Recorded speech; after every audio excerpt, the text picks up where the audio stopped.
Les marchés boursiers sont en correction importante. Le prix du pari est à la hausse. On a plein de mouvements. Les swing traders se demandent si c'est un achat. Bref, ça vaut la peine qu'on parle du marché boursier et on fait ça maintenant.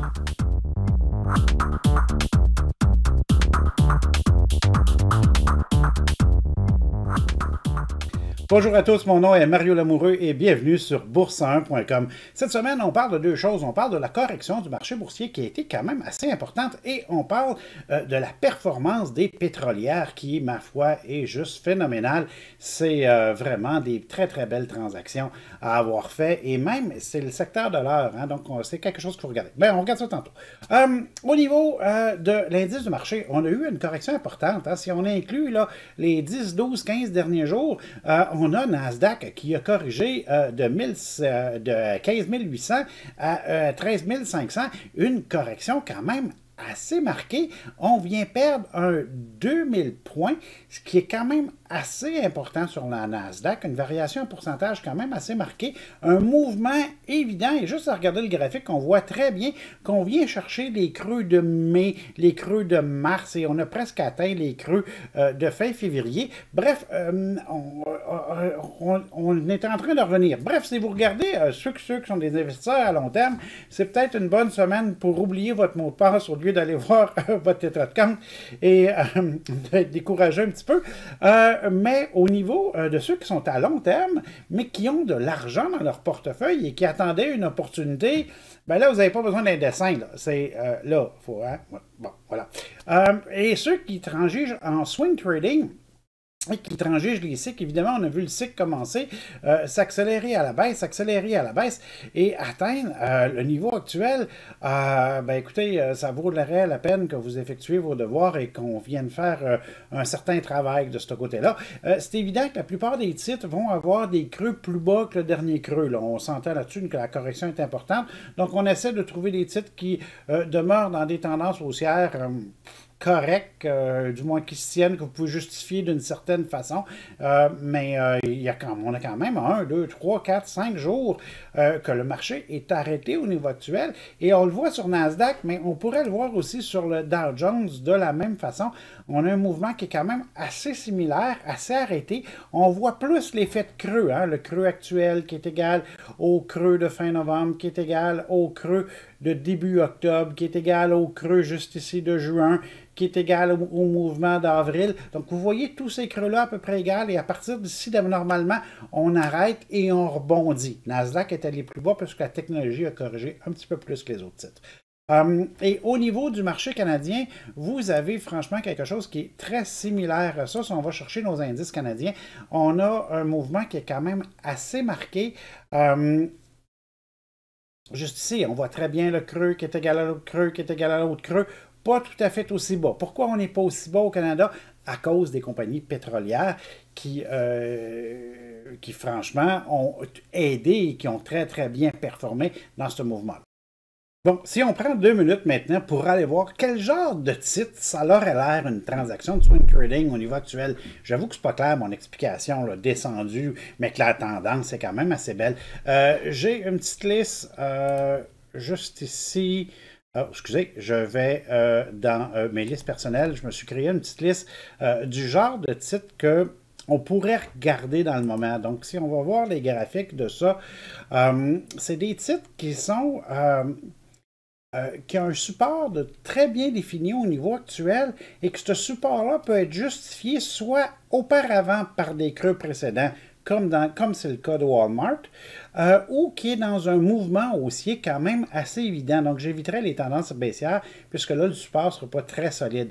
Donc, au niveau actuel, on voit très bien que Walmart, le creux actuel est égal au précédent, donc on pourrait penser qu'on a un genre de creux au niveau actuel.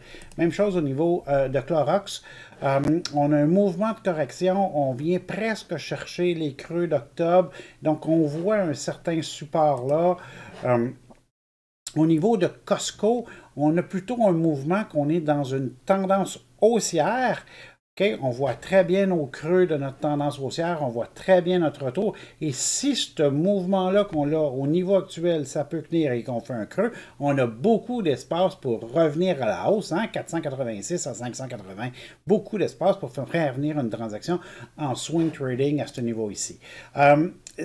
Juste revenir ici, là, c'est super important que vous placiez un point. Là, si vous n'avez pas suivi de cours de swing trading, là, touchez pas à ça, faites pas ça, c'est une belle façon.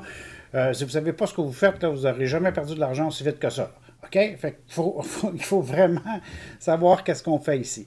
L'idée, c'est qu'on vient définir notre point de support, là, le point de support en dessous du niveau qu'on est actuel, et ça va être la perte maximale qu'on va accepter de prendre.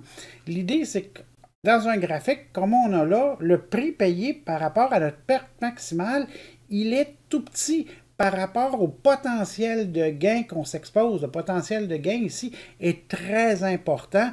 Donc, le mouvement aussi, je vais vous le tracer en vert, là, le mouvement aussi à la hausse qu'on peut faire est très important par rapport au mouvement baissier.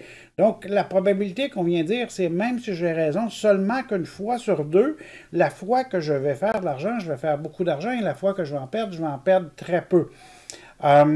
Donc, c'est une situation qu'on aime beaucoup après une correction comme ça, puisque même si je me trompe, ben, c'est pas grave, parce que si je refais beaucoup de transactions similaires à ça, je vais finir par avoir un système qui va être rentable. Donc, c'est pas avoir raison sur cette transaction-là, mais plutôt avoir raison sur un ensemble de transactions similaires à celle-là. Hein? C'est un petit peu ça, le swing trading, là.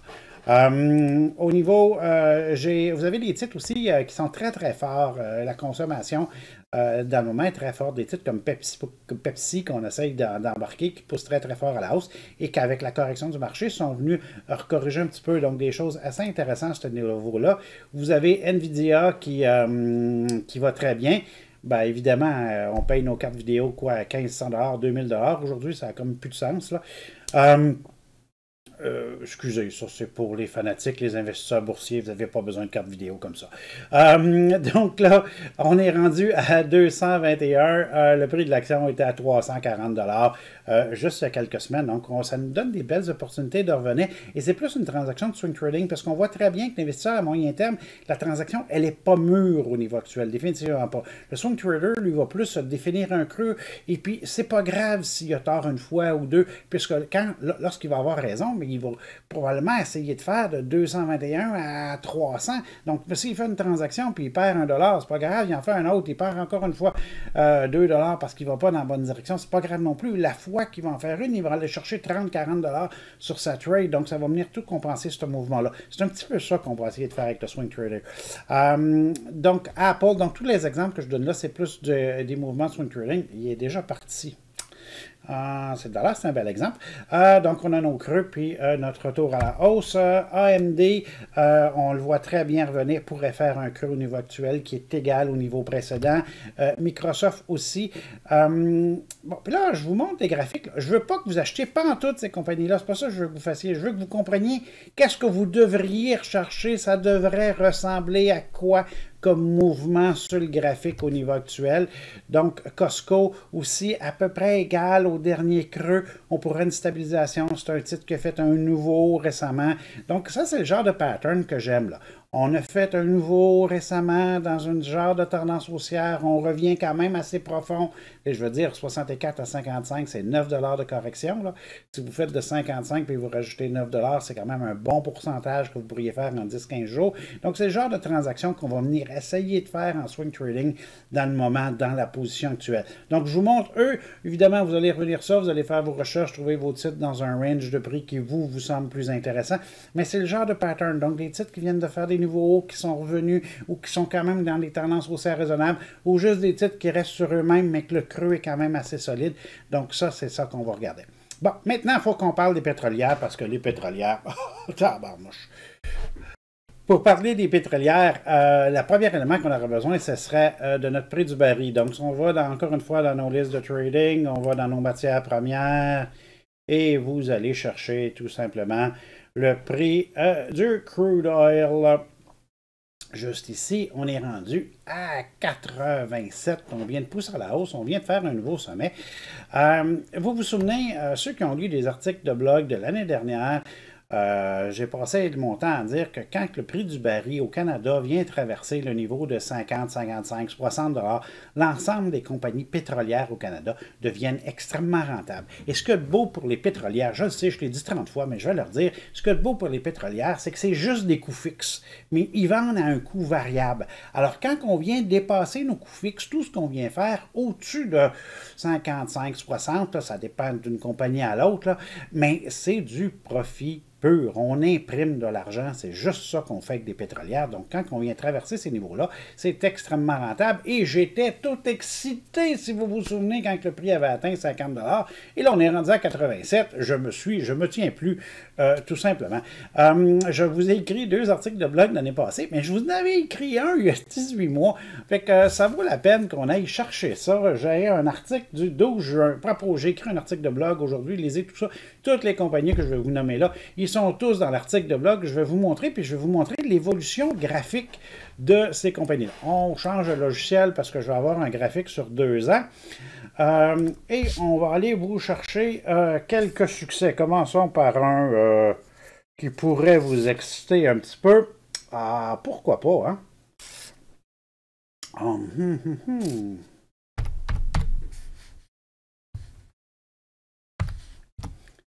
Paramount Resources. L'article datait du 12 juin, juste ici, là. Juste ici en bas où il y avait une cote à la hausse et j'étais tout excité à cette époque-là parce qu'évidemment, on avait un mouvement à la hausse sur le prix du baril et on se rappelle que les pétrolières, on bouge avec une matrice. Hein. La matrice, c'est le prix du baril. On a un prix du baril à la hausse, les pétrolières vont être rentables. Là, parlez-moi pas du président, parlez-moi pas de l'équipe de gestion, parlez-moi pas de la qualité, de la façon qu'ils creusent les trous pour les extraire. Ça n'a presque pas d'importance, tout ça. Là. On prend pour acquis que tout le monde est qualifié et ce qu'on veut, c'est aller profiter de ce mouvement-là. Ces compagnies-là vont faire des profits. À l'époque, le titre ici était, oh my God, dans les... je vais vous montrer ça. Il était à, mon Dieu, 2 $ et on est rendu à 24 $. Wow! Quelle belle performance haussière ici. Franchement, là, une très belle hausse. Hein? Mais s'il serait tout seul, ben, ça serait un cas d'exception. Mais il n'est pas tout seul. Baytex, que j'ai parlé souvent à la radio, entre autres.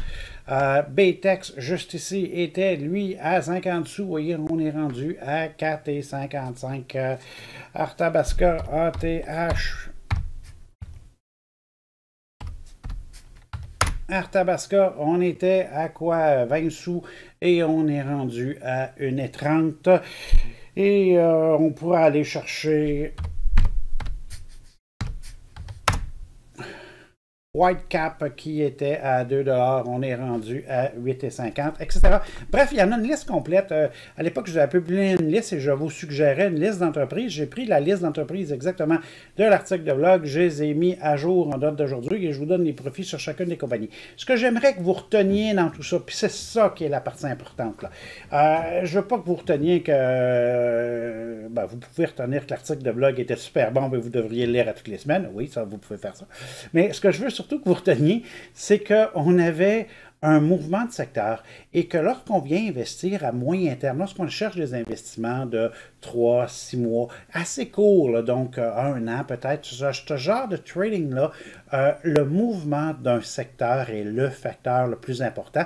Je vous ai mis un lien dans l'article de blog vers une vidéo où j'en parle dans la formation à moyen terme, où ce que je vous dis que c'est extrêmement important. Les titres, ils bougent en bloc, ils bougent ensemble, ils vont bouger des secteurs ensemble. Quand on regarde ça à long terme, on n'a pas l'impression que ça. On a l'impression que chaque compagnie est super importante, mais c'est pas vrai. Ils ont des facteurs qui les influencent ensemble. C'est allez voir les banques récemment, là, le mouvement à la hausse des banques qu'on a eu depuis décembre aussi. On vous voyait très très bien ce mouvement-là. Ou allez voir 10 orifères, vous allez voir que les creux et les sommets sont au même endroit. Les titres de consommation de base présentement qui vont très bien, qui font des nouveaux hauts. Donc on voit très bien ces mouvements de secteur-là. Donc ça, premier point, les titres, ça bouge ensemble, ça bouge par secteur, puis on a encore une preuve ici. Et le deuxième point, c'est que c'est possible de faire du super gros rendement. C'est possible de venir choisir des titres qui vont changer la façon de voir du portefeuille. Je vous ai mis un lien vers une vidéo qui fait partie de la formation qui est là pour changer un petit peu votre façon de penser. Je ne veux pas le refaire ici. Je pense que la vidéo est quand même assez bon. Allez le revoir. Donc ça, c'est deux des vidéos de la formation à long terme qui en inclut plusieurs. Mais ça vaut la peine de repenser à ça puis de repenser à notre philosophie. Et des fois, là, on aime ça. Là. On se présente au bâton, puis on y va pour le coup de circuit. Et puis ça, c'est le genre de transaction qui peut se produire à l'intérieur de ça. Est-ce que ça se produit chaque fois? Absolument pas. Est-ce que j'ai raison chaque fois? Absolument pas. Il faut s'enlever ça de la tête. À la bourse, on a quelquefois raison, on a tort. C'est pour ça qu'on gère nos points d'entrée, mais qu'on gère nos points de sortie et qu'on gère beaucoup nos points de sortie avec perte parce que ça fait partie de l'équation. Sur ce, mesdames, messieurs, c'est un très long vidéo et je vous souhaite à tous bon trading et bon week-end.